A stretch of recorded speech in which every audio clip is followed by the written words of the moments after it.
తిరుమల లడ్డు వ్యవహారంపై తిరుమల ఆలయ మాజీ ప్రధాన అర్చకులు రమణ దీక్షితులు స్పందించారు. ఈ మేరకు ఆయన ఓ వీడియో విడుదల చేశారు. గతంలో ఎన్నోసార్లు ప్రసాదం తయారీపై నేను ఫిర్యాదు చేశాను. కల్తీ నెయ్యితోనే శ్రీవారికి ప్రసాదాలు తయారు చేశారు. టీటీడీ బోర్డు దృష్టికి తీసుకువెళ్లినా పట్టించుకోలేదన్నారు. తనకు అర్చకులు కూడా సహకరించలేదని ఆరోపించారు.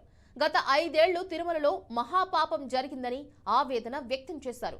నెయ్యిలో జంతువుల కొవ్వు ఉన్నట్లు రిపోర్టులు చూశానని ఆయన చెప్పారు. కల్తీ నెయ్యిపై సమగ్ర విచారణ జరిపించాలని కోరారు.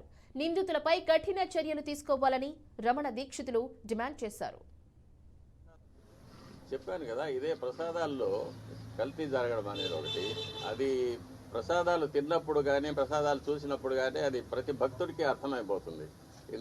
ఇందులో ముందు ఉన్న సువాసన లేదు, రుచి లేదు, పవిత్రత లేదనేది. అలాగే అన్నప్రసాదాల్లో కూడా ఈ కల్తీ నెయ్యి వాడి పొంగలు, చక్కెర పొంగలి, సీర మొదలైన వాటిలో కూడా ఇది కలిపి ఉన్నారు. ఇది స్వామివారికి మా చేతులతోనే నైవేద్యం చేయవలసిన దురదృష్టం కూడా మాకు ఏర్పడింది.